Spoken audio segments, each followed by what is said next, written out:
Bartleby the Scrivener, A Story of Wall Street, by Herman Melville. I am a rather elderly man.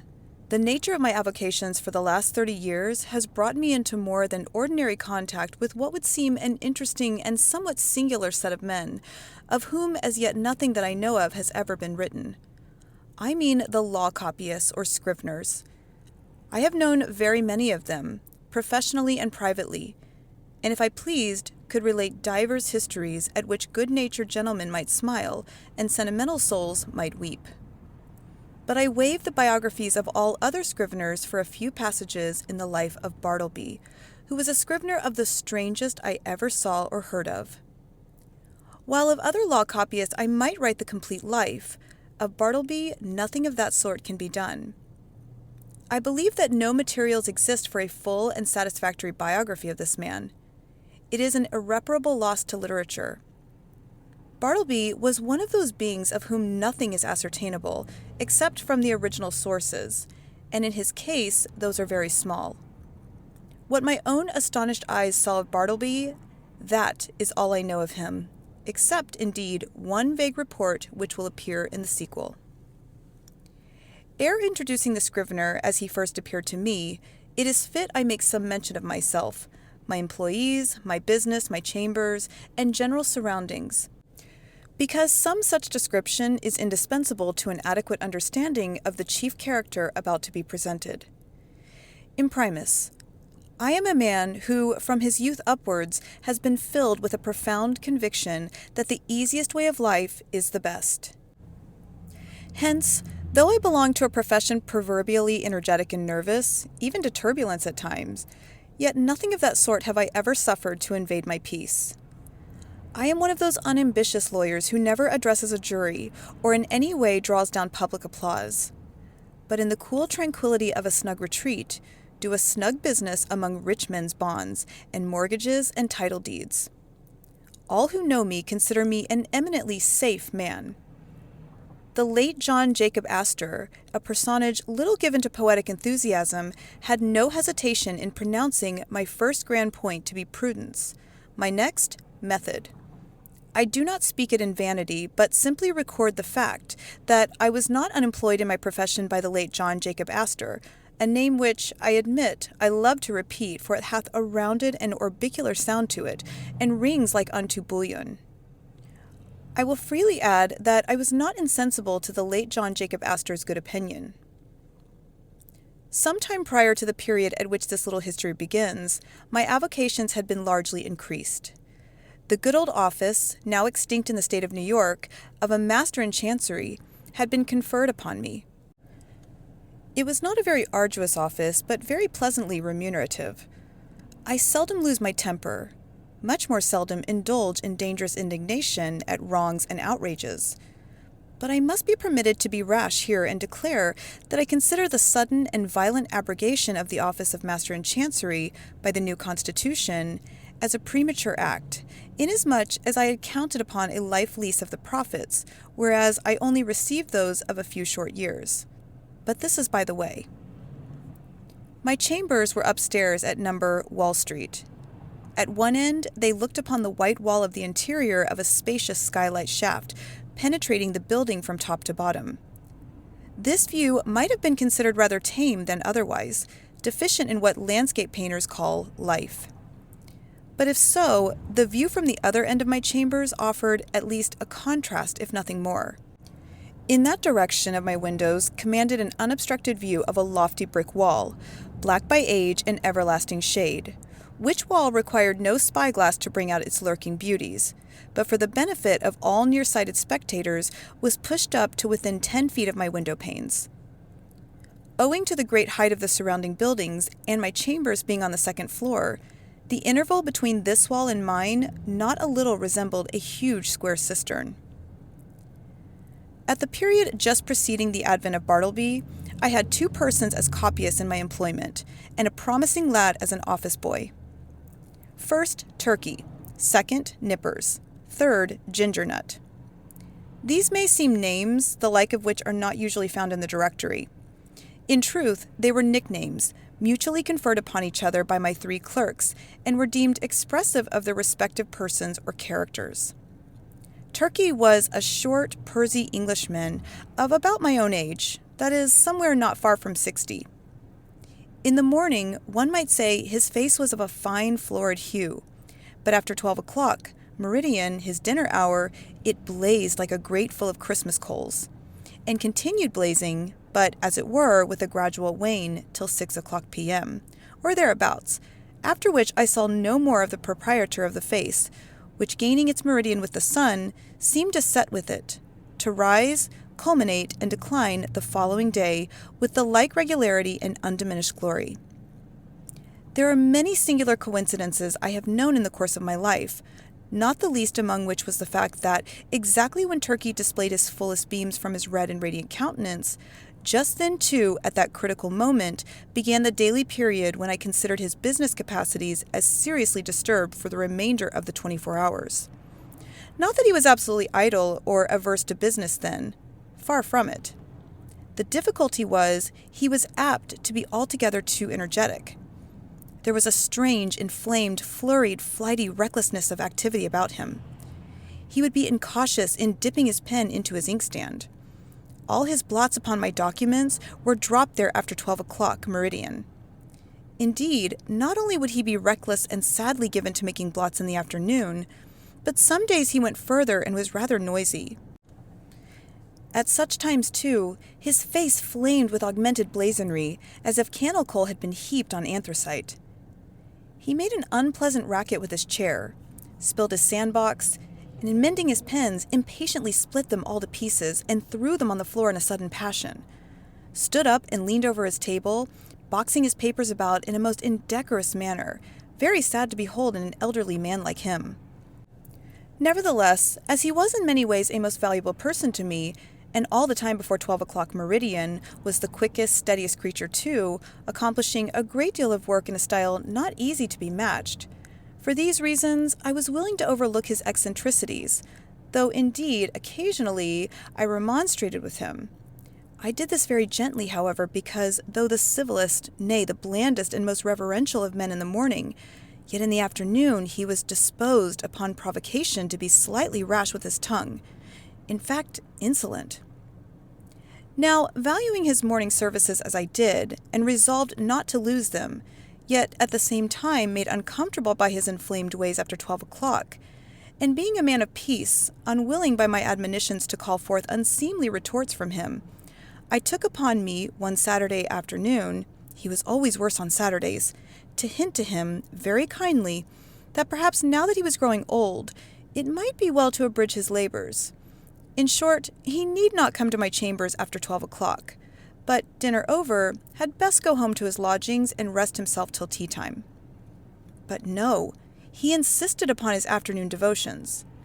His countenance became intolerably fervid, as he oratorically assured me, gesticulating with a long ruler at the other end of the room, that if his services in the morning were useful, how indispensable then in the afternoon?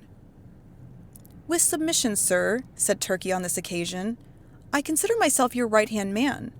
In the morning I but marshal and deploy my columns, but in the afternoon I put myself at their head and gallantly charge the foe, thus," and he made a violent thrust with the ruler.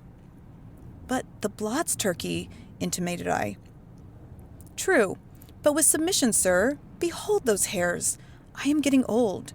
Surely, sir, a blot or two of a warm afternoon is not to be severely urged against gray hairs. Old age, even if it blot the page, is honorable. With submission, sir, we both are getting old." This appeal to my fellow feeling was hardly to be resisted. At all events, I saw that go he would not. So I made up my mind to let him stay, resolving, nevertheless, to see to it that during the afternoon he had to do with my less important papers. Nippers, the second on my list, was a whiskered, sallow, and upon the whole, rather piratical-looking young man of about 25. I always deemed him the victim of 2 evil powers, ambition and indigestion. The ambition was evinced by a certain impatience of the duties of a mere copyist, an unwarrantable usurpation of strictly professional affairs, such as the original drawing up of legal documents. The indigestion seemed betokened in an occasional nervous testiness and grinning irritability, causing the teeth to audibly grind together over mistakes committed in copying. Unnecessary maledictions, hissed rather than spoken in the heat of business, and especially by a continual discontent with the height of the table where he worked. Though a very ingenious mechanical turn, Nippers could never get this table to suit him. He put chips under it, blocks of various sorts, bits of pasteboard, and at last went so far as to attempt an exquisite adjustment by final pieces of folded blotting paper. But no invention would answer it. If, for the sake of erasing his back, he brought the table lid at a sharp angle well up towards his chin and wrote there like a man using the steep roof of a Dutch house for his desk, then he declared that it stopped the circulation in his arms. If now he lowered the table to his waistbands and stooped over it in writing, then there was a sore aching in his back. In short, the truth of the matter was, Nippers knew not what he wanted. Or, if he wanted anything, it was to be rid of a scrivener's table altogether. Among the manifestations of his diseased ambition was a fondness he had for receiving visits from certain ambiguous-looking fellows in seedy coats, whom he called his clients. Indeed, I was aware that not only was he at times considerable of a ward politician, but he occasionally did a little business at the justices' courts, and was not unknown on the steps of the tombs. I have good reason to believe, however, that one individual who called upon him at my chambers, and who, with a grand air, he insisted was his client, was no other than a dun, and the alleged title deed a bill. But with all his failings and the annoyances he caused me, Nippers, like his compatriot Turkey, was a very useful man to me, wrote a neat, swift hand, and when he chose, was not deficient in a gentlemanly sort of deportment. Added to this, he always dressed in a gentlemanly sort of way, and so incidentally reflected credit upon my chambers. Whereas with respect to Turkey, I had much ado to keep him from being a reproach to me. His clothes were apt to look oily and smell of eating houses. He wore his pantaloons very loose and baggy in the summer. His coats were execrable, his hat not to be handled. But while the hat was a thing of indifference to me, inasmuch as his natural civility and deference, as a dependent Englishman, always led him to doff it the moment he entered the room, yet his coat was another matter. Concerning his coats, I reasoned with him, but with no effect. The truth was, I suppose, that a man of so small an income could not afford to sport such a lustrous face and a lustrous coat at one and the same time. As Nippers once observed, Turkey's money went chiefly for red ink. One winter day, I presented Turkey with a highly respectable-looking coat of my own, a padded gray coat of a most comfortable warmth, and which buttoned straight up from the knee to the neck. I thought Turkey would appreciate the favor and abate his rashness and obstreperousness of afternoons. But no.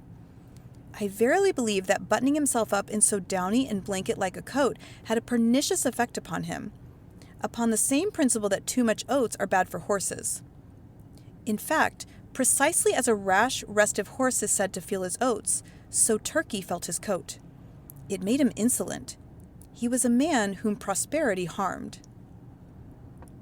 Though concerning the self-indulgent habits of Turkey, I had my own private surmises, yet touching Nippers, I was well persuaded that whatever might be his faults in other respects, he was at least a temperate young man. But indeed, nature herself seemed to have been his vintner, and at his birth charged him so thoroughly with an irritable, brandy-like disposition that all subsequent potations were needless.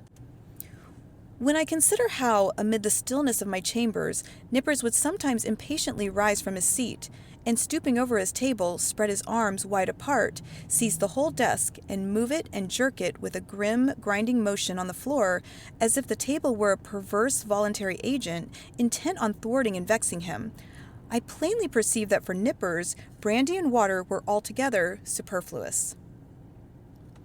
It was fortunate for me that, owing to its peculiar cause, indigestion, the irritability and consequent nervousness of Nippers were mainly observable in the morning, while in the afternoon he was comparatively mild. So that Turkey's paroxysms only coming on about 12 o'clock, I never had to do with their eccentricities at one time. Their fits relieved each other like guards. When Nippers was on, Turkey's was off, and vice versa. This was a good natural arrangement under the circumstances. Ginger Nut, the third on my list, was a lad of some 12 years old. His father was a carman, ambitious of seeing his son on the bench instead of a cart before he died. So he sent him to my office as student at law, errand boy and cleaner and sweeper, at the rate of $1 a week. He had a little desk to himself, but he did not use it much. Upon inspection, the drawer exhibited a great array of the shells of various sorts of nuts.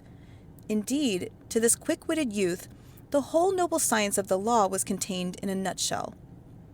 Not the least among the employments of Ginger Nut, as well as one which he discharged with the most alacrity, was his duty as cake and apple purveyor for Turkey and Nippers. Copying law papers being proverbially dry, husky sort of business, my two Scriveners were fain to moisten their mouths very often with Spitzenbergs to be had at the numerous stalls nigh the custom house and post office. Also, they sent Ginger Nut very frequently for that peculiar cake, small, flat, round, and very spicy, after which he had been named by them. Of a cold morning when business was but dull, Turkey would gobble up scores of these cakes as if they were mere wafers. Indeed, they sell them at the rate of 6 or 8 for a penny, the scrape of his pen blending with the crunching of the crisp particles in his mouth. Of all the fiery afternoon blunders and flurried rashness of Turkey, was his once moistening a ginger cake between his lips and clapping it on to a mortgage for a seal. I came within an ace of dismissing him then. But he mollified me by making an oriental bow and saying, "With submission, sir, it was generous of me to find you in stationery on my own account." Now, my original business, that of a conveyancer and title hunter and drawer-up of recondite documents of all sorts, was considerably increased by receiving the master's office. There was now great work for Scriveners. Not only must I push the clerks already with me, but I must have additional help. In answer to my advertisement, a motionless young man one morning stood upon my office threshold, the door being open, for it was summer. I can see that figure now, pallidly neat, pitiably respectable, incurably forlorn. It was Bartleby. After a few words touching his qualifications, I engaged him, glad to have among my corps of copyists a man of so singularly sedate an aspect, which I thought might operate beneficially upon the flighty temper of Turkey and the fiery one of Nippers. I should have stated before that ground glass folding doors divided my premises into 2 parts, one of which was occupied by my Scriveners, the other by myself. According to my humor, I threw open these doors or closed them. I resolved to assign Bartleby a corner by the folding doors, but on my side of them, so as to have this quiet man within easy call, in case any trifling thing was to be done. I placed his desk close up to a small side window in that part of the room, a window which originally had afforded a lateral view of certain grimy backyards and bricks, but which, owing to subsequent erections, commanded at present no view at all, though it gave some light. Within 3 feet of the panes was a wall, and the light came down from far above between 2 lofty buildings, as from a very small opening in a dome. Still further to a satisfactory arrangement, I procured a high green folding screen which might entirely isolate Bartleby from my sight, though not remove him from my voice. And thus, in a manner, privacy and society were conjoined. At first, Bartleby did an extraordinary quantity of writing. As if long famishing for something to copy, he seemed to gorge himself on my documents. There was no pause for digestion. He ran a day and night line, copying by sunlight and by candlelight. I should have been quite delighted with his application had he been cheerfully industrious, but he wrote on silently, palely, mechanically. It is, of course, an indispensable part of a Scrivener's business to verify the accuracy of his copy, word by word. Where there are 2 or more Scriveners in an office, they assist each other in this examination, one reading from the copy, the other holding the original. It is a very dull, wearisome, and lethargic affair.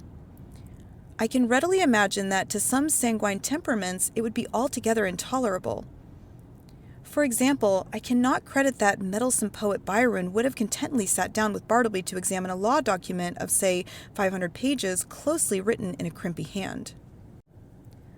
Now and then, in the haste of business, it had been my habit to assist in comparing some brief document myself, calling Turkey or Nippers for this purpose. One object I had in placing Bartleby so handy to me behind the screen was to avail myself of his services on such trivial occasions. It was on the third day, I think, of his being with me, and before any necessity had arisen for having his own writing examined, that being much hurried to complete a small affair I had in hand, I abruptly called to Bartleby. In my haste and natural expectancy of instant compliance, I sat with my head bent over the original on my desk, and my right hand sideways, and somewhat nervously extended with the copy, so that immediately upon emerging from his retreat, Bartleby might snatch it and proceed to business without the least delay. In this very attitude did I sit when I called to him, rapidly stating what it was I wanted him to do, namely, to examine a small paper with me. Imagine my surprise, nay, my consternation, when without moving from his privacy, Bartleby, in a singularly mild, firm voice, replied, "I would prefer not to." I sat a while in perfect silence, rallying my stunned faculties. Immediately it occurred to me that my ears had deceived me, or Bartleby had entirely misunderstood my meaning. I repeated my request in the clearest tone I could assume, but in quite as clear a one came the previous reply. "I would prefer not to." "Prefer not to?" echoed I, rising in high excitement and crossing the room with a stride. "What do you mean? Are you moonstruck? I want you to help me compare this sheet here. Take it." And I thrust it towards him. "I would prefer not to," said he. I looked at him steadfastly. His face was leanly composed, his gray eye dimly calm. Not a wrinkle of agitation rippled him. Had there been the least uneasiness, anger, impatience, or impertinence in his manner, in other words, had there been anything ordinarily human about him, doubtless I should have violently dismissed him from the premises. But as it was, I should have as soon thought of turning my pale, plaster of Paris bust of Cicero out of doors. I stood gazing at him a while as he went on with his own writing, and then reseated myself at my desk. This is very strange, thought I. What had one best do? But my business hurried me. I concluded to forget the matter for the present, reserving it for my future leisure. So calling Nippers from the other room, the paper was speedily examined. A few days after this, Bartleby concluded 4 lengthy documents, being quadruplicates of a week's testimony taken before me in my High Court of Chancery. It became necessary to examine them. It was an important suit, and great accuracy was imperative. Having all things arranged, I called Turkey, Nippers, and Ginger Nut from the next room, meaning to place the 4 copies in the hands of my 4 clerks, while I should read from the original. Accordingly, Turkey, Nippers, and Ginger Nut had taken their seats in a row, each with his document in hand, when I called to Bartleby to join this interesting group. "Bartleby, quick, I am waiting." I heard a slow scrape of his chair legs on the uncarpeted floor, and soon he appeared standing at the entrance of his hermitage. "What is wanted?" said he mildly. The copies," said I hurriedly. "We are going to examine them. There." And I held towards him the 4th quadruplicate. "I would prefer not to," he said, and gently disappeared behind the screen. For a few moments I was turned into a pillar of salt, standing at the head of my seated column of clerks. Recovering myself, I advanced towards the screen and demanded the reason for such extraordinary conduct. "Why do you refuse?" "I would prefer not to." With any other man, I should have flown outright into a dreadful passion, scorned all further words, and thrust him ignominiously from my presence. But there was something about Bartleby that not only strangely disarmed me, but in a wonderful manner touched and disconcerted me. I began to reason with him. "These are your own copies we are about to examine. It is labor-saving to you because one examination will answer for your 4 papers. It is common usage. Every copyist is bound to help examine his copy. Is it not so? Will you not speak? Answer." "I prefer not to," he replied in a flute-like tone. It seemed to me that while I had been addressing him, he carefully revolved every statement that I made, fully comprehended the meaning, could not gainsay the irresistible conclusions. But at the same time, some paramount consideration prevailed with him to reply as he did. "You are decided, then, not to comply with my request? A request made according to common usage and common sense?" He briefly gave me to understand that on that point my judgment was sound. Yes, his decision was irreversible. It is not seldom the case that when a man is browbeaten in some unprecedented and violently unreasonable way, he begins to stagger in his own plainest faith.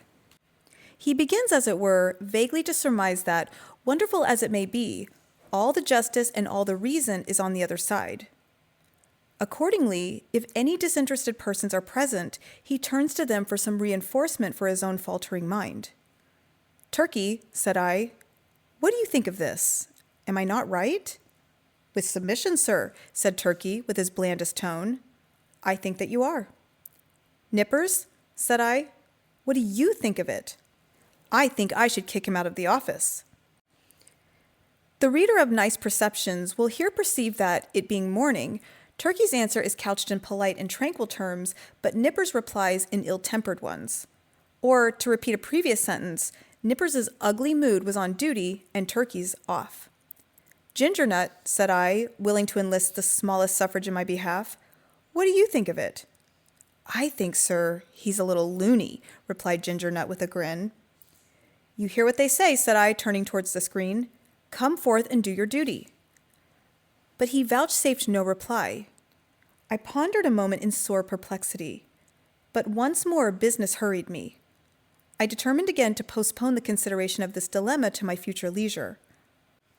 With a little trouble, we made out to examine the papers without Bartleby, though at every page or two, Turkey deferentially dropped his opinion that this proceeding was quite out of the common, while Nippers, twitching in his chair with a dyspeptic nervousness, ground out between his set teeth occasional hissing maledictions against the stubborn oaf behind the screen.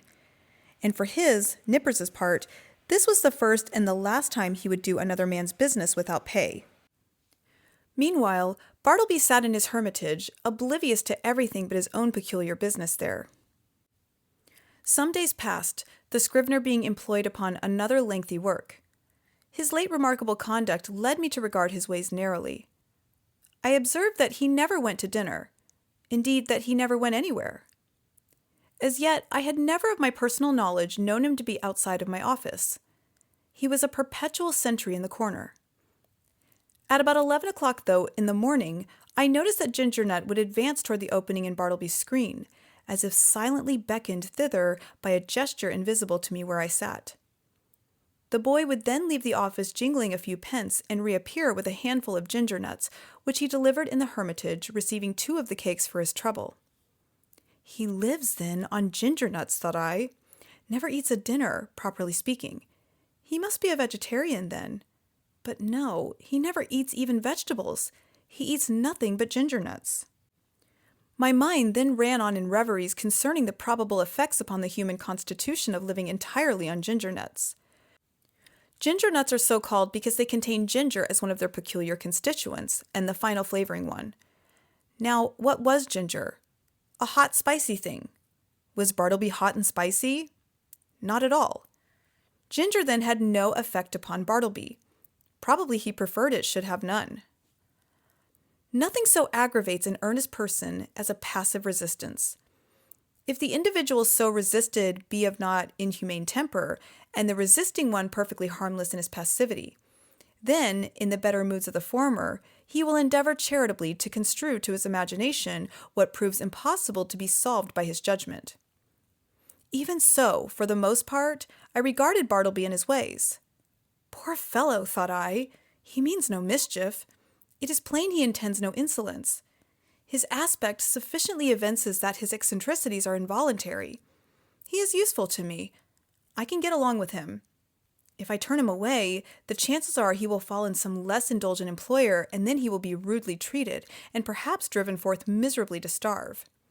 Yes, here I can cheaply purchase a delicious self-approval. To befriend Bartleby, to humor him in his strange willfulness, will cost me little or nothing, while I lay up in my soul what will eventually prove a sweet morsel for my conscience. But this mood was not invariable with me.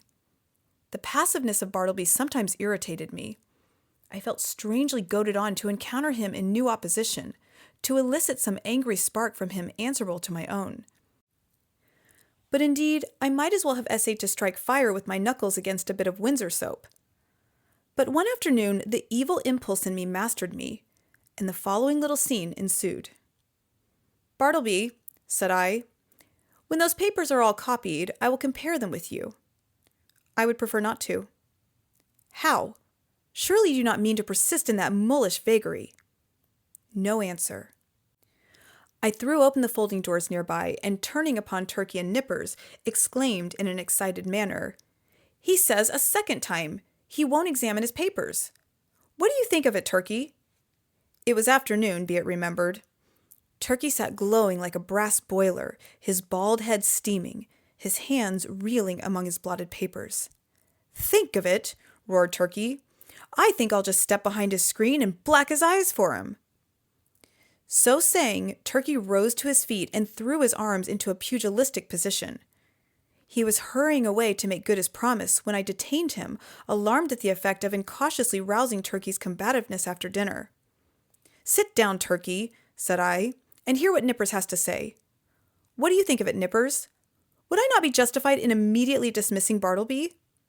"Excuse me, that is for you to decide, sir. I think his conduct quite unusual, and indeed unjust as regards Turkey and myself, but it may only be a passing whim." "Ah!" exclaimed I. "You have strangely changed your mind, then. You speak very gently of him now." "All beer," cried Turkey. "Gentleness is effects of beer. Nippers and I dined together today. You see how gentle I am, sir. Shall I go and black his eyes?" "You refer to Bartleby, I suppose?" "No, not today, Turkey," I replied. "Pray, put up your fists." I closed the door and again advanced towards Bartleby. I felt additional incentives tempting me to my fate. I burned to be rebelled against again. I remembered that Bartleby never left the office. "Bartleby," said I, "Ginger Nut is away. Just step round to the post office, won't you?" It was but a 3-minute walk. "And see if there is anything for me." "I would prefer not to." "You will not?" "I prefer not." I staggered to my desk and sat there in a deep study. My blind inveteracy returned. Was there any other thing in which I could procure myself to be ignominiously repulsed by this lean, penniless wight? My hired clerk? What added thing is there, perfectly reasonable, that he will be sure to refuse to do? "Bartleby." No answer. "Bartleby," in a louder tone. No answer. "Bartleby!" I roared. Like a very ghost, agreeably to the laws of magical invocation, at the third summons he appeared at the entrance of his hermitage. "Go to the next room and tell Nippers to come to me." "I prefer not to," he respectfully and slowly said, and mildly disappeared. "Very good, Bartleby," said I, in a quiet sort of serenely severe self-possessed tone, intimating the unalterable purpose of some terrible retribution very close at hand.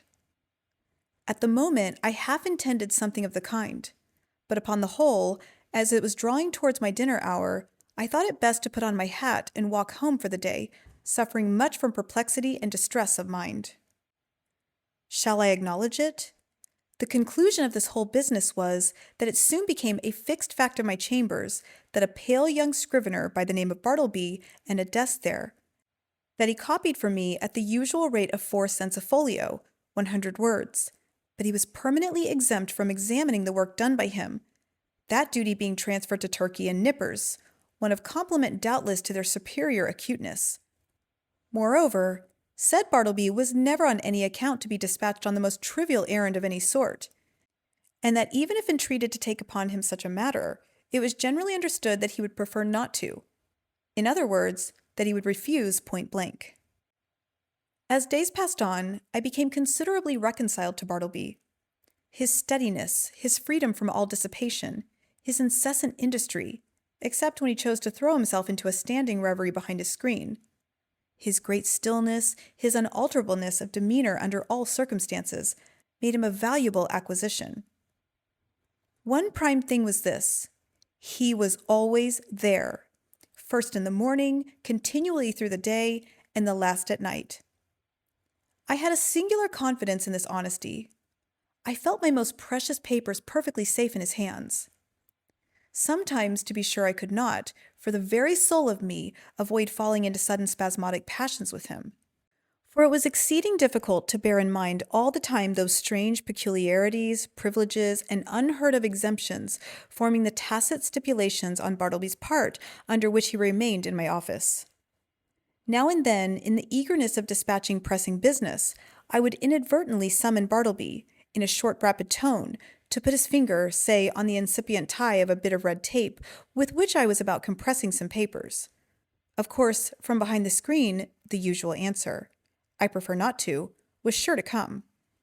And then, how could a human creature with the common infirmities of our nature refrain from bitterly exclaiming upon such perverseness, such unreasonableness? However, every added repulse of this sort which I received only tended to lessen the probability of my repeating the inadvertence. Here it must be said that according to the custom of most legal gentlemen occupying chambers in densely populated law buildings, there were several keys to my door.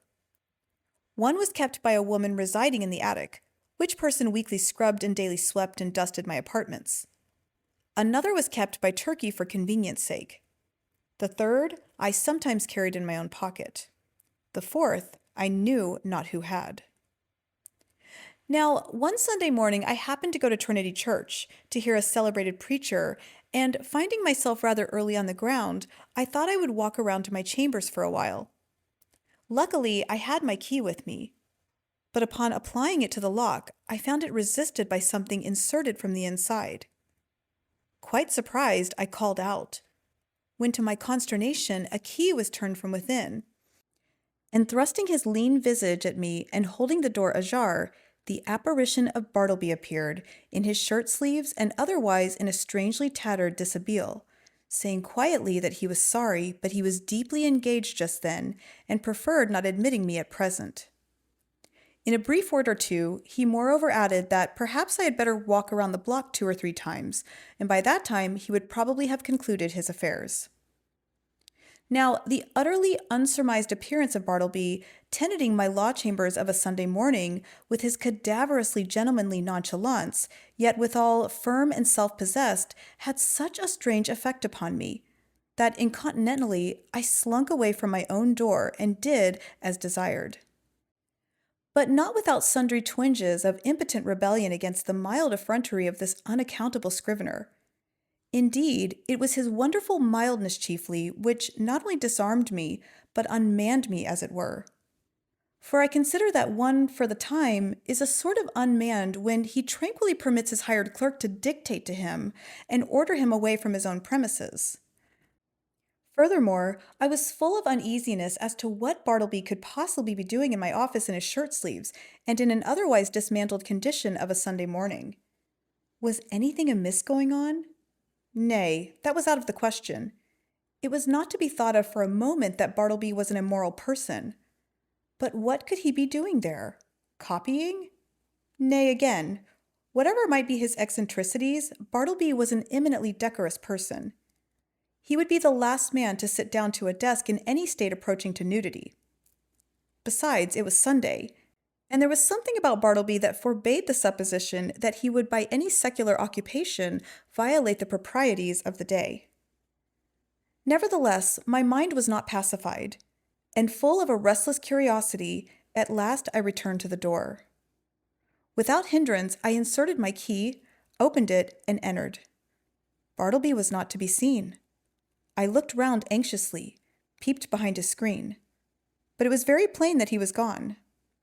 Upon more closely examining the place, I surmised that for an indefinite period Bartleby must have ate, dressed, and slept in my office, and that too without plate, mirror, or bed.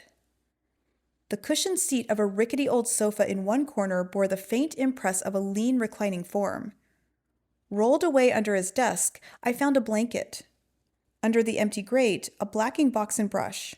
On a chair, a tin basin with soap and a ragged towel. In a newspaper, a few crumbs of ginger nuts and a morsel of cheese. Yes, thought I, it is evident enough that Bartleby has been making his home here, keeping bachelor's hall all by himself. Immediately then, the thought came sweeping across me. What miserable friendlessness and loneliness are here revealed! His poverty is great, but his solitude, how horrible! Think of it. Of a Sunday, Wall Street is deserted as Petra, and every night of every day it is an emptiness. This building, too, which of weekdays hums with industry and life, at nightfall echoes with sheer vacancy, and all through Sunday is forlorn.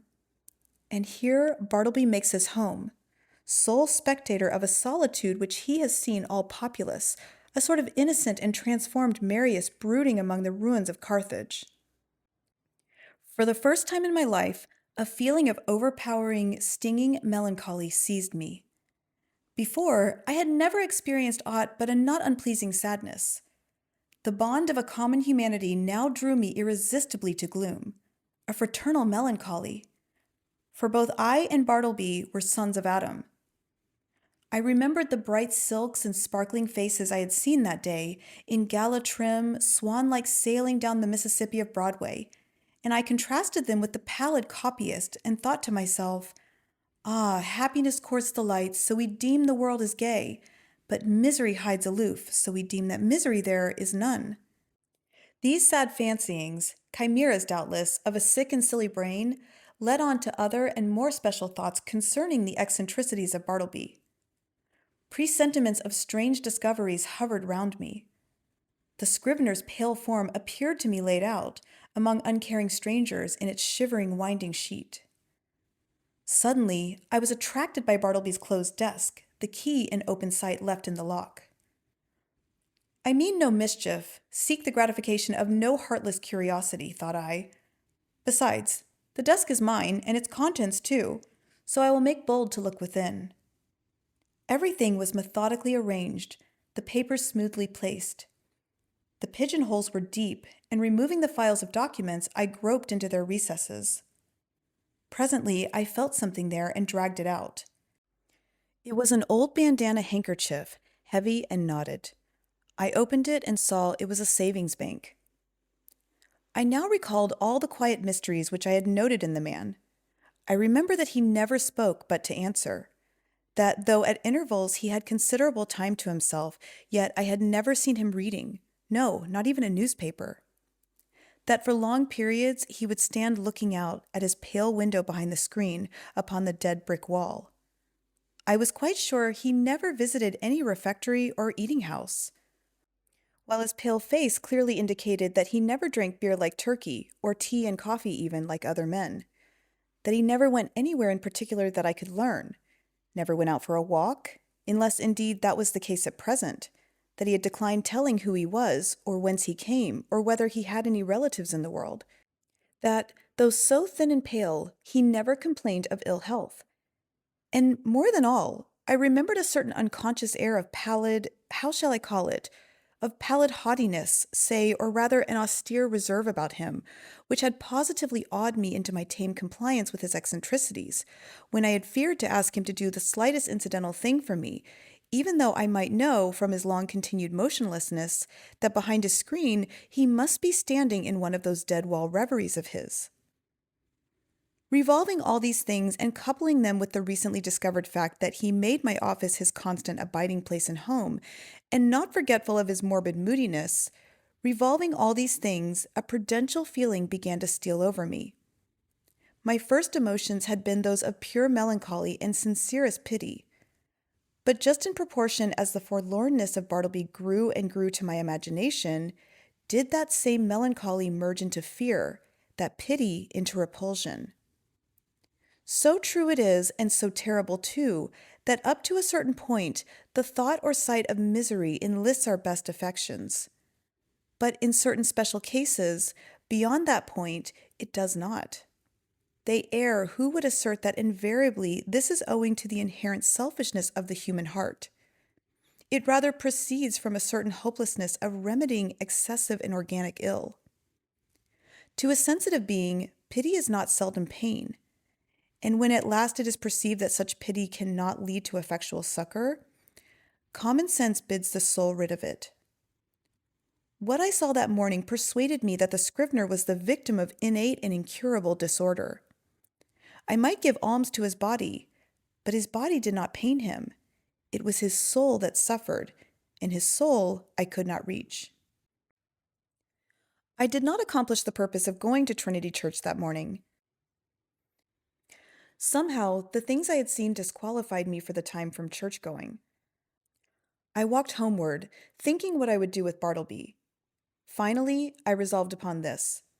I would put certain calm questions to him the next morning, touching his history, etc., and if he declined to answer them openly and unreservedly, and I supposed he would prefer not, then to give him a $20 bill over and above whatever I might owe him and tell him his services were no longer required, but that if in any other way I could assist him, I would be happy to do so, especially if he desired to return to his native place, whatever that might be. I would willingly help to defray the expenses. Moreover, if after reaching home he found himself at any time in want of aid, a letter from him would be sure of a reply. The next morning came. "Bartleby," said I, gently calling to him behind a screen. No reply. "Bartleby," said I, in a still gentler tone, "come here. I am not going to ask you to do anything you would prefer not to do. I simply wish to speak to you." Upon this, he noiselessly slid into view. "Will you tell me, Bartleby, where you were born?" "I would prefer not to." "Will you tell me anything about yourself?" "I would prefer not to." "But what reasonable objection can you have to speak to me? I feel friendly towards you." He did not look at me while I spoke, but kept his glance fixed upon my bust of Cicero, which as I then sat was directly behind me some 6 inches above my head. "What is your answer, Bartleby?" said I, after waiting a considerable time for a reply during which his countenance remained immovable, only there was the faintest conceivable tremor of the white attenuated mouth. "At present, I prefer to give no answer," he said, and retired into his hermitage. It was rather weak in me, I confess, but his manner on this occasion nettled me. Not only did there seem to lurk in it a certain calm disdain, but his perverseness seemed ungrateful, considering the undeniable good usage and indulgence he had received from me. Again, I sat ruminating what I should do. Mortified as I was at his behavior, and resolved as I had been to dismiss him when I entered my offices, nevertheless I strangely felt something superstitious knocking at my heart and forbidding me to carry out my purpose, and denouncing me for a villain if I dared to breathe one bitter word against this forlornest of mankind. At last, familiarly drawing my chair behind a screen, I sat down and said, "Bartleby, never mind then about revealing your history, but let me entreat you, as a friend, to comply as far as may be with the usages of this office. Say now you will help to examine papers tomorrow or next day. In short, say now that in a day or two you will begin to be a little reasonable. Say so, Bartleby." "At present, I would prefer not to be a little reasonable," was his mildly cadaverous reply. Just then the folding doors opened, and Nippers approached. He seemed suffering from an unusually bad night's rest, induced by severer indigestion than common. He overheard those final words of Bartleby. "Prefer not, eh?" gritted Nippers. "I'd prefer him, if I were you, sir," addressing me. "I'd prefer him. I'd give preferences, the stubborn mule. What is it, sir, pray, that he prefers not to do now?" Bartleby moved not a limb. "Mr. Nippers," said I, "I'd prefer that you would withdraw for the present." Somehow of late, I had got into the way of involuntarily using this word prefer upon all sorts of not exactly suitable occasions, and I trembled to think that my contact with the Scrivener had already and seriously affected me in a mental way. And what further and deeper aberration might it not yet produce? This apprehension had not been without efficacy in determining me to summary means. As Nippers, looking very sour and sulky, was departing, Turkey blandly and deferentially approached. "With submission, sir," said he. "Yesterday I was thinking about Bartleby here, and I think that if he would but prefer to take a quart of good ale every day, it would do much towards mending him, and enabling him to assist in examining his papers."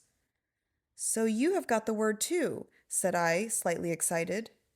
"With submission, what word, sir?" asked Turkey, respectfully crowding himself into the contracted space behind the screen, and by so doing making me jostle the Scrivener. "What word, sir?" "I would prefer to be left alone here," said Bartleby, as if offended at being mobbed in his privacy. "That's the word, Turkey," said I. "That's it." "Oh, prefer?" "Oh, yes, queer word. I never use it myself. But, sir, as I was saying, if he would but prefer—" "Turkey," interrupted I, "you will please withdraw." "Oh, certainly, sir, if you prefer that I should." As he opened the folding door to retire, Nippers at his desk caught a glimpse of me and asked whether I would prefer to have a certain paper copied on blue paper or white.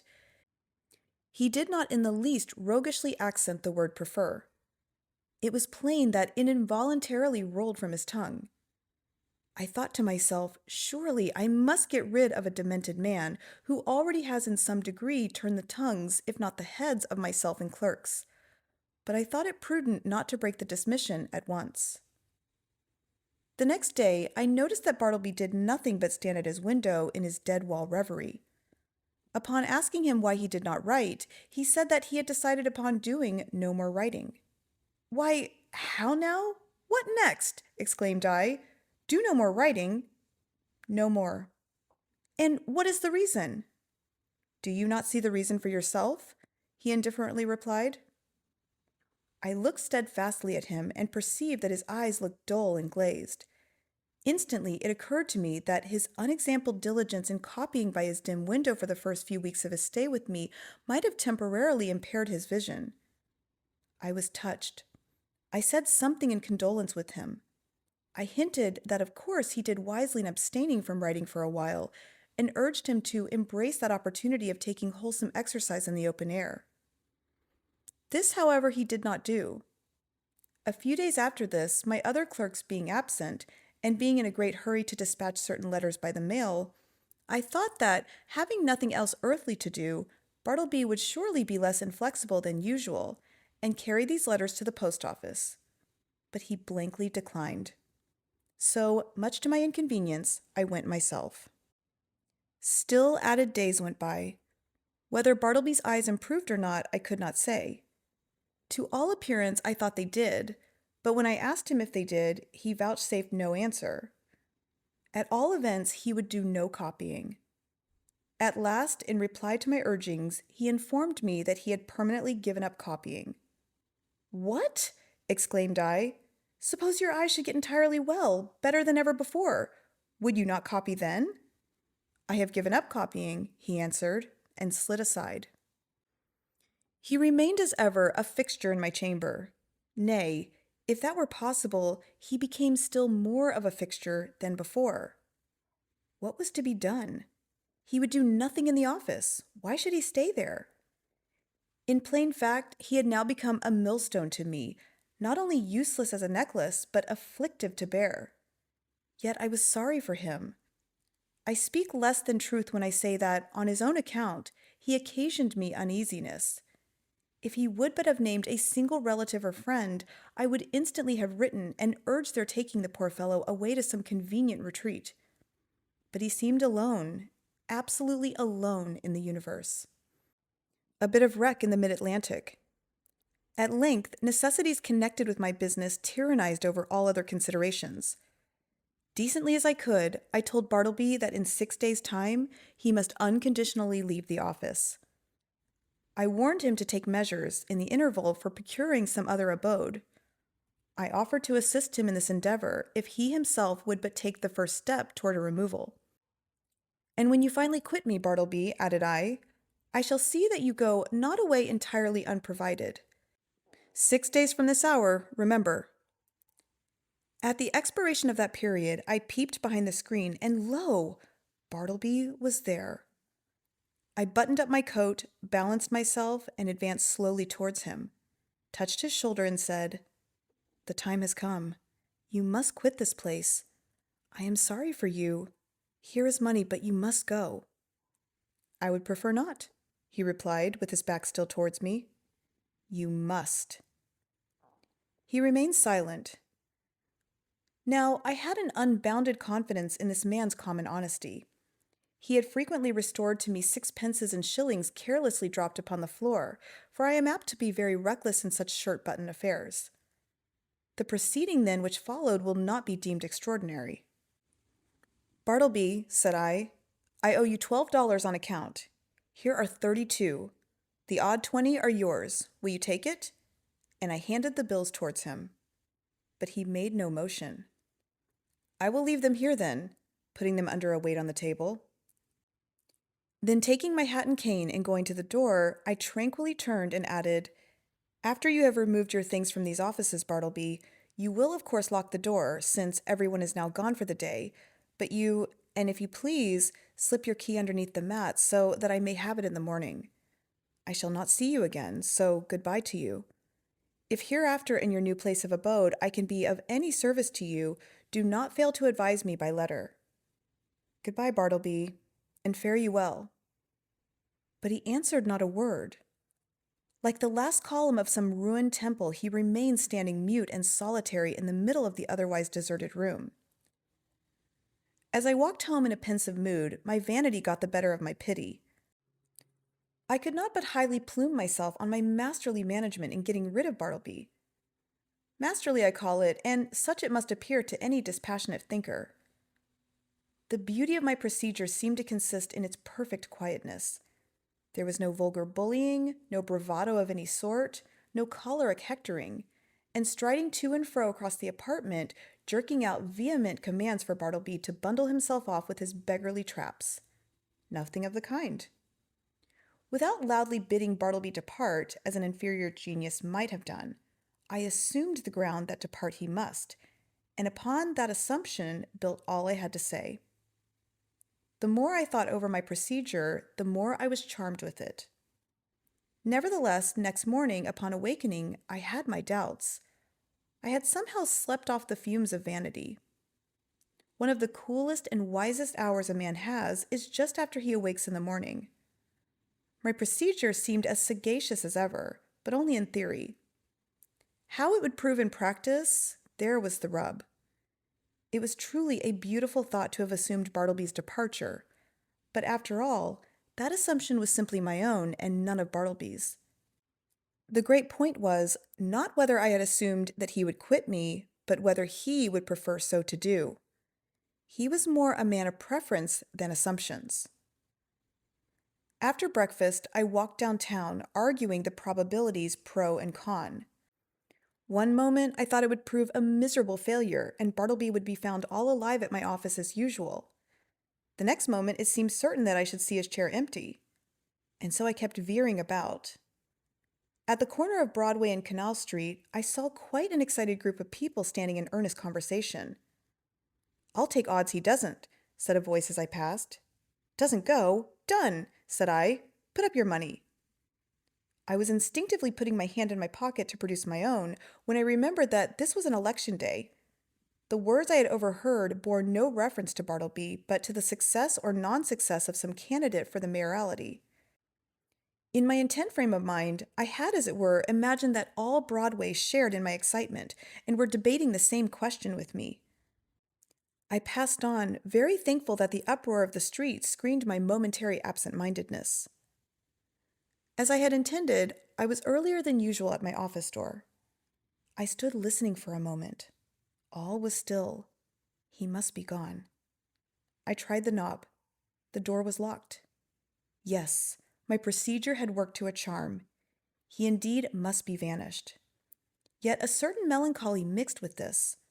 I was almost sorry for my brilliant success. I was fumbling under the doormat for the key which Bartleby was to have left there for me when accidentally my knee knocked against a panel, producing a summoning sound, and in response a voice came to me from within. "Not yet. I am occupied." It was Bartleby. I was thunderstruck. For an instant I stood like the man who, pipe in mouth, was killed one cloudless afternoon long ago in Virginia by a summer lightning. At his own warm open window he was killed, and remained leaning out there upon the dreamy afternoon till someone touched him when he fell. "Not gone," I murmured at last. But again obeying that wondrous ascendancy which the inscrutable Scrivener had over me, and from which ascendancy, for all my chafing, I could not completely escape, I slowly went downstairs and out into the street, and while walking round the block considered what I should next do in this unheard of perplexity. Turn the man out by an actual thrusting I could not. To drive him away by calling him hard names would not do. Calling in the police was an unpleasant idea, and yet permit him to enjoy his cadaverous triumph over me, this too I could not think of. What was to be done? Or, if nothing could be done, was there anything further that I could assume in the matter? Yes, as before I had prospectively assumed that Bartleby would depart, so now I might retrospectively assume that departed he was. In the legitimate carrying out of this assumption, I might enter my office in a great hurry, and pretending not to see Bartleby at all, walk straight against him as if he were air. Such a proceeding would in a singular degree have the appearance of a home thrust. It was hardly possible that Bartleby could withstand such an application of the doctrine of assumptions. But upon second thoughts, the success of the plan seemed rather dubious. I resolved to argue the matter over with him again. "Bartleby," said I, entering the office with a quietly severe expression, "I am seriously displeased. I am pained, Bartleby. I had thought better of you. I had imagined you of such a gentlemanly organization that in any delicate dilemma a slight hint would have sufficed. In short, an assumption. But it appears I am deceived. Why," I added, unaffectedly staring, "you have not even touched that money yet," pointing to it, just where I had left it in the evening previous. He answered nothing. "Will you or will you not quit me?" I now demanded in a sudden passion, advancing close to him. "I would prefer not to quit you," he replied, gently emphasizing the not. "What earthly right have you to stay here? Do you pay any rent? Do you pay my taxes? Or is this property yours?" He answered nothing. "Are you ready to go on and write now? Are your eyes recovered? Could you copy a small paper for me this morning, or help examine a few lines, or step round to the post office? In a word, will you do anything at all to give a coloring to your refusal to depart the premises?" He silently retired into his hermitage. I was now in such a state of nervous resentment that I thought it but prudent to check myself at present from further demonstrations. Bartleby and I were alone. I remembered the tragedy of the unfortunate Adams and the still more unfortunate Colt in the solitary office of the latter, and how poor Colt, being dreadfully incensed by Adams and imprudently permitting himself to get wildly excited, was at unawares hurried into his fatal act, an act which certainly no man could possibly deplore more than the actor himself. Often it had occurred to me in my ponderings upon the subject that had that altercation taken place in the public street or at a private residence, it would not have terminated as it did. It was the circumstance of being alone in a solitary office upstairs of a building entirely unhallowed by humanizing domestic associations, an uncarpeted office, doubtless, of a dusty, haggard sort of appearance. This it must have been which greatly helped to enhance the irritable desperation of the hapless Colt. But when this old atom of resentment rose in me and tempted me concerning Bartleby, I grappled him and threw him. How? Why, simply by recalling the divine injunction, "A new commandment give I unto you, that ye love one another." Yes, this is what that saved me. Aside from higher considerations, charity often operates as a vastly wise and prudent principle, a great safeguard to its possessor. Men have committed murder for jealousy's sake, and anger's sake, and hatred's sake, and selfishness' sake, and spiritual pride's sake. But no man that I ever have heard of ever committed a diabolical murder for sweet charity's sake. Mere self-interest, then, if no better motive can be enlisted, should, especially with high-tempered men, prompt all beings to charity and philanthropy. At any rate, upon the occasion in question, I strove to drown my exasperated feelings towards the scrivener by benevolently construing his conduct. Poor fellow, thought I. He don't mean anything, and besides, he has seen hard times and ought to be indulged. I endeavored also immediately to occupy myself, and at the same time to comfort my despondency. I tried to fancy that in the course of the morning, at such time as might prove agreeable to him, Bartleby, of his own free accord, would emerge from his hermitage and take up some decided line of march in the direction of the door. But no. 12:30 came. Turkey began to glow in the face, overturn his inkstand, and become generally obstreperous. Nippers abated down into quietude and courtesy. Ginger Nut munched his noon apple. and Bartleby remained standing at his window in one of his profoundest dead-wall reveries. Will it be credited? Ought I to acknowledge it? That afternoon, I left the office without saying one further word to him. Some days now passed, during which, at leisure intervals, I looked a little into Edwards on the will and Priestley on necessity. Under the circumstances, those books induced a salutary feeling. Gradually, I slid into the persuasion that these troubles of mine touching the Scrivener had been all predestinated from eternity, and Bartleby was billeted upon me for some mysterious purpose of an all-wise providence, which it was not for a mere mortal like me to fathom. Yes, Bartleby, stay there behind your screen, thought I. I shall persecute you no more. You are harmless and noiseless as any of these old chairs. In short, I never feel so private as when I know you are here. At last I see it. I feel it. I penetrate to the predestinated purpose of my life. I am content.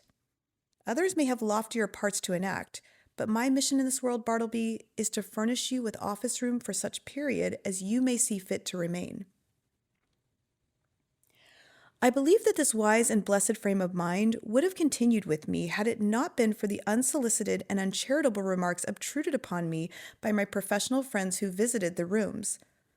But thus it often is that the constant friction of a liberal minds wears out at last the best resolves of the more generous.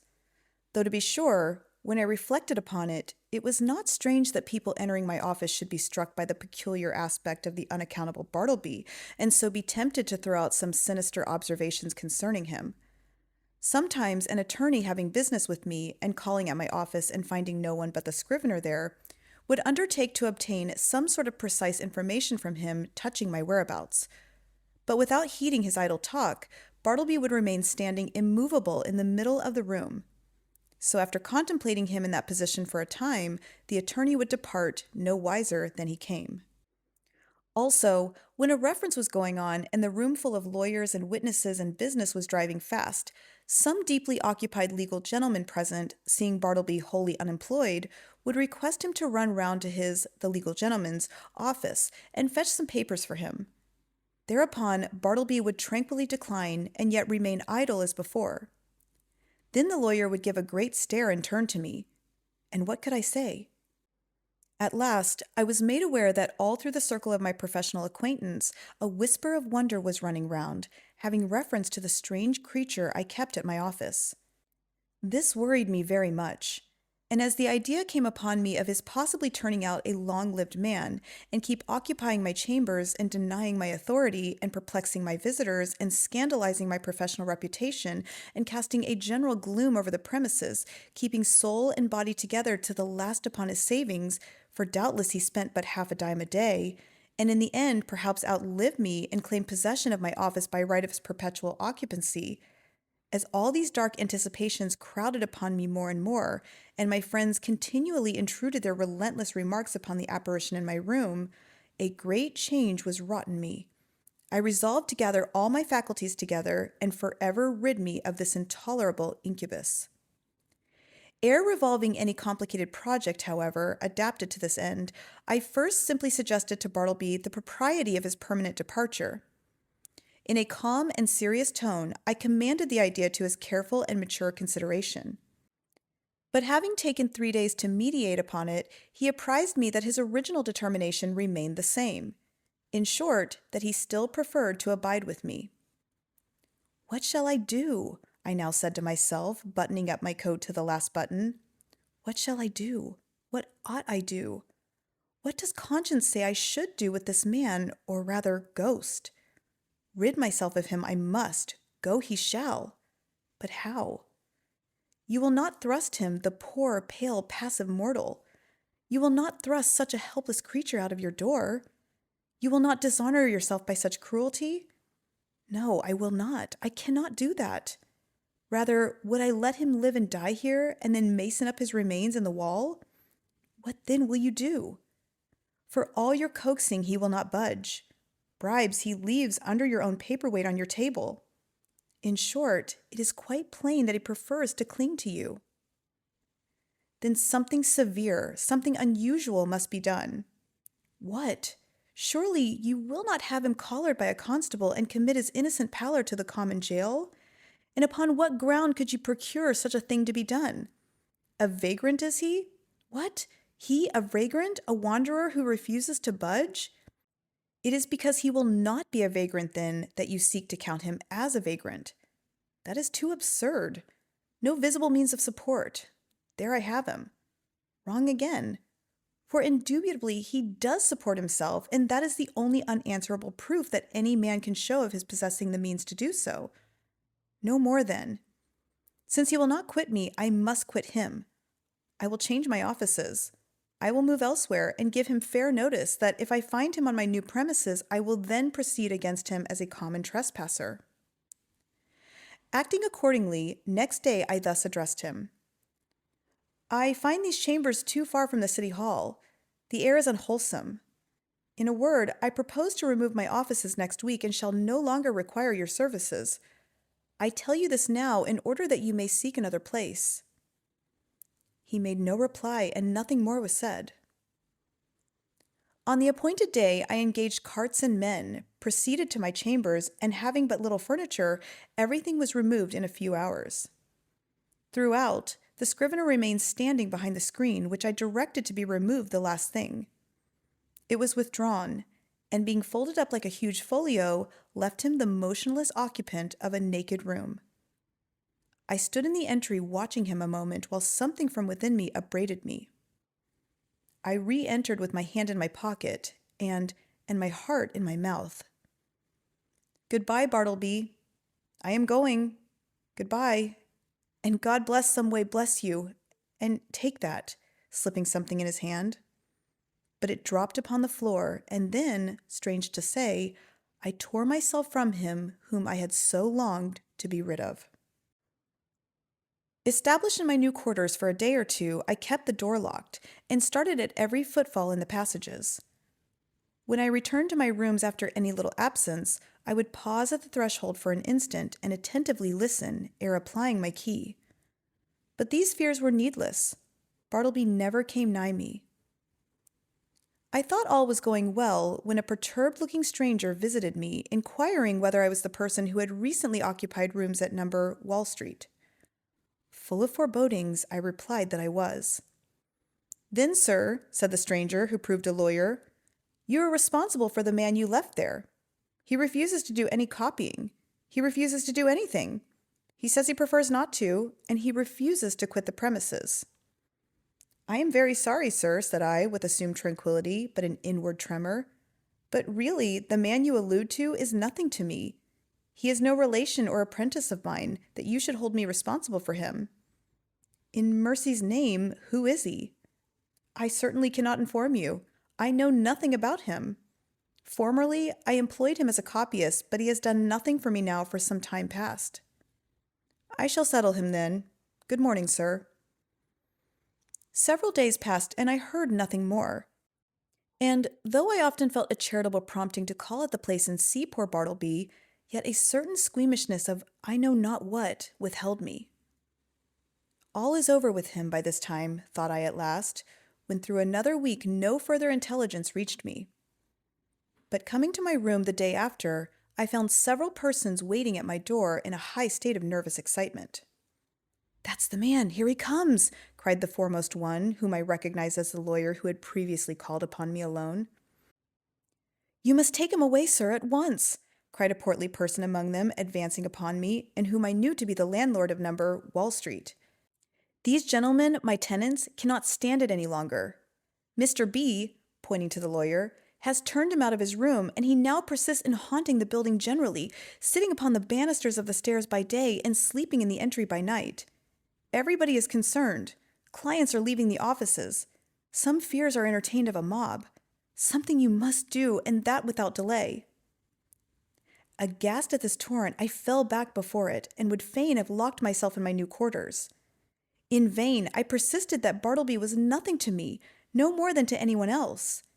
In vain, I was the last person known to have anything to do with him, and they held me to the terrible account. Fearful then of being exposed in the papers, as one person present obscurely threatened, I considered the matter and at length said that if the lawyer would give me a confidential interview with the Scrivener in the lawyer's own room, I would that afternoon strive my best to rid them of the nuisance they complained of. Going upstairs to my old haunt, there was Bartleby silently sitting upon the banister at the landing. "What are you doing here, Bartleby?" said I. "Sitting upon the banister," he mildly replied. I motioned him into the lawyer's room, who then left us. "Bartleby," said I, "are you aware that you are the cause of great tribulation to me by persisting in occupying the entry after being dismissed from the office?" No answer. "Now one of two things must take place. Either you must do something or something must be done to you. Now what sort of business would you like to engage in?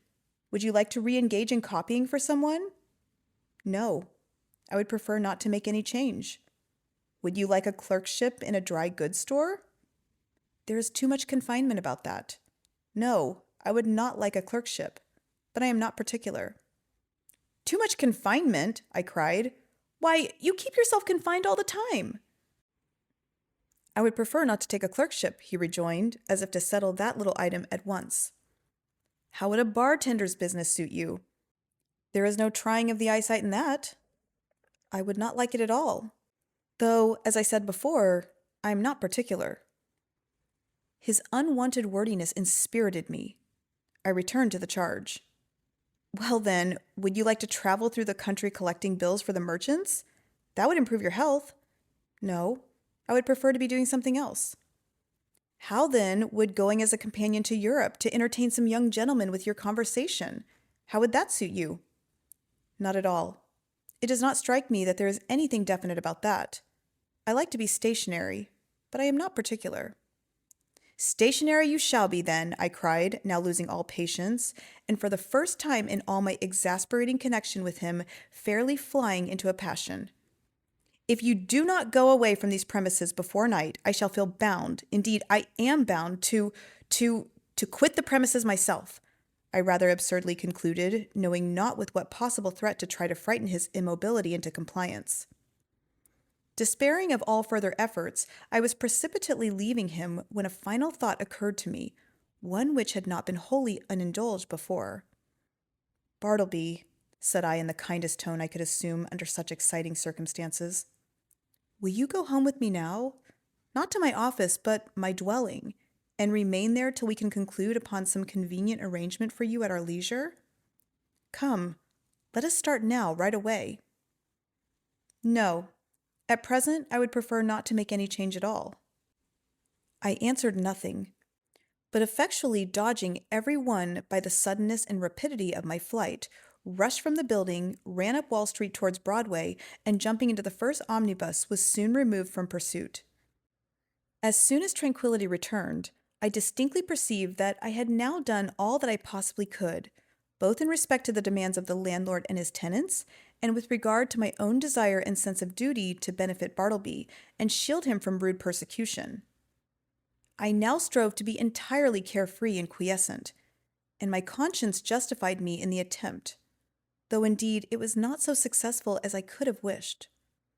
So fearful was I of being again hunted out by the incensed landlord and his exasperated tenants that, surrendering my business to Nippers, for a few days I drove about the upper part of the town and through the suburbs in my rockaway, crossed over to Jersey City and Hoboken, and paid fugitive visits to Manhattanville and Astoria. In fact, I almost lived in my rockaway for the time. When again I entered my office, lo, a note from the landlord lay upon the desk. I opened it with trembling hands. It informed me that the writer had sent to the police and had Bartleby removed to the Tombs as a vagrant. Moreover, since I knew more about him than anyone else, he wished me to appear at that place and make a suitable statement of the facts. These tidings had a conflicting effect upon me. At first I was indignant, but at last almost approved. The landlord's energetic, summary disposition had led him to adopt a procedure which I do not think I would have decided upon myself, and yet, as a last resort, under such peculiar circumstances, it seemed the only plan. As I afterwards learned, the poor Scrivener, when told that he must be conducted to the Tombs, offered not the slightest obstacle, but in his pale, unmoving way, silently acquiesced. Some of the compassionate and curious bystanders joined the party, and headed by one of the constables arm in arm with Bartleby, the silent procession filed its way through all the noise and heat and joy of the roaring thoroughfares at noon. The same day I received the note, I went to the tombs, or, to speak more properly, the halls of justice. Seeking the right officer, I stated the purpose of my call, and was informed that the individual I described was indeed within. I then assured the functionary that Bartleby was a perfectly honest man, and greatly to be compassionated, however unaccountable eccentric.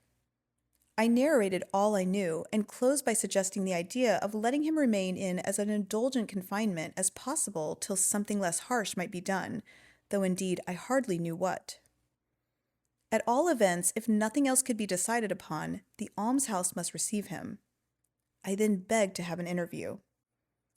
Being under no disgraceful charge, and quite serene and harmless in all his ways, they had permitted him freely to wander about the prison, and especially in the enclosed grass-platted yard thereof.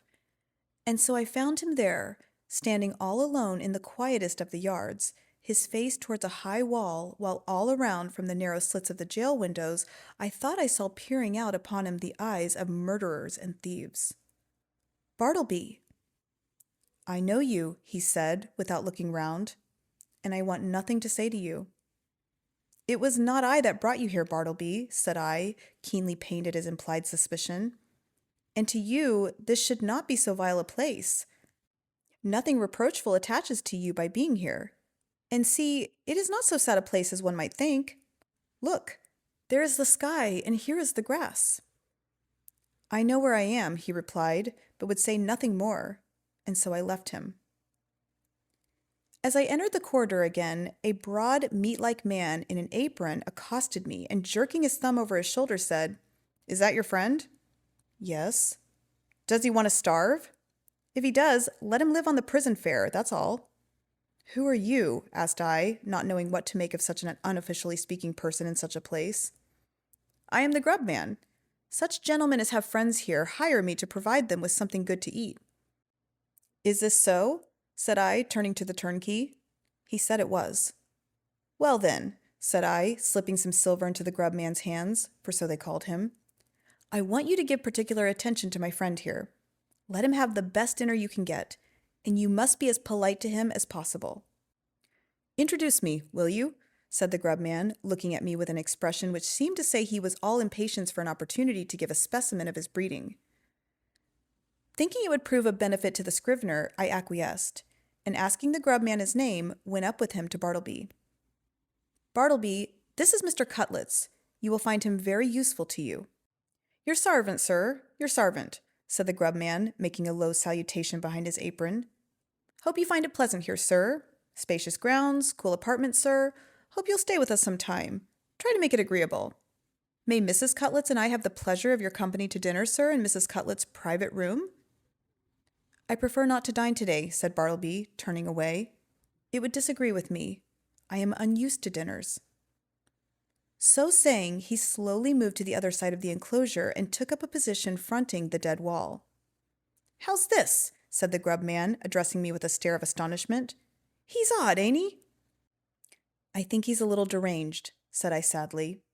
"Deranged? Deranged, is it? Well, now, upon my word, I thought that friend of yourn was a gentleman forger. They're always pale and genteel like them forgers. I can't pity 'em, can't help it, sir. Did you know Monroe Edwards?" he added touchingly, and paused. Then, laying his hand pityingly on my shoulder, sighed. "He died of consumption at Sing Sing. So you weren't acquainted with Monroe?" "No, I was never socially acquainted with any forgers, but I cannot stop longer. Look to my friend yonder. You will not lose by it. I will see you again." Some few days after this, I again obtained admission to the tombs, and went through the corridors in quest of Bartleby, but without finding him. "I saw him coming from his cell not long ago," said a turnkey. "Maybe he's gone to loiter in the yards." So I went in that direction. "Are you looking for the silent man?" said another turnkey, passing me. "Yonder he lies, sleeping in the yard there. 'Tis not 20 minutes since I saw him lie down." The yard was entirely quiet. It was not accessible to the common prisoners. The surrounding walls of amazing thickness kept off all sounds behind them. The Egyptian character of the masonry weighed upon me with its gloom, but a soft imprisoned turf grew underfoot. The heart of the eternal pyramids, it seemed, wherein by some strange magic through the clefts, grass seed dropped by birds had sprung. Strangely huddled at the base of the wall, his knees drawn up and lying on his side, his head touching the cold stones, I saw the wasted Bartleby. But nothing stirred. I paused, then went close up to him, stooped over, and saw that his dim eyes were open. Otherwise, he seemed profoundly sleeping. Something prompted me to touch him. I felt his hand when a tingling shiver ran up my arm and down my spine to my feet. The round face of the grub man peered upon me now. "His dinner is ready. Won't he dine today either, or does he live without dining?" "Lives without dining," said I, and closed his eyes. "Hey, he's asleep, ain't he?" "With kings and counselors," murmured I.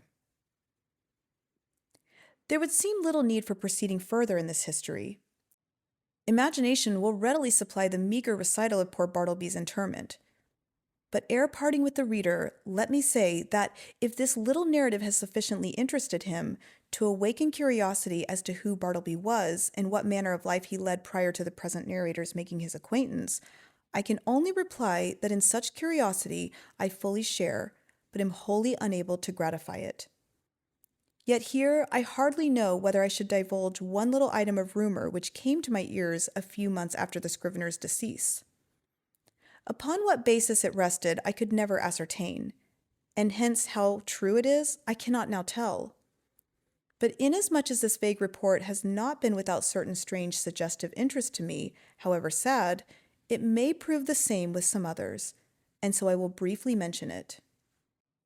The report was this: that Bartleby had been a subordinate clerk in the dead letter office at Washington, from which he had been suddenly removed by a change in the administration. When I think over this rumor, I cannot adequately express the emotions which seize me. Dead letters. Does it not sound like dead men? Conceive a man by nature and misfortune prone to a pallid hopelessness. Can any business seem more fitted to heighten it than that of a continually handling these dead letters and assorting them for the flames? For by the cartload they are annually burned. Sometimes from out the folded paper the pale clerk takes a ring. The finger it was meant for perhaps moulders in the grave, a banknote sent in swiftest charity. He whom it would relieve nor eats nor hungers any more. Pardon for those who died despairing. Hope for those who died unhoping. Good tidings for those who died stifled by unrelieved calamities. On errands of life, these letters speed to death. Ah, Bartleby. Ah, humanity. For a detailed analysis of Bartleby the Scrivener, please visit my page.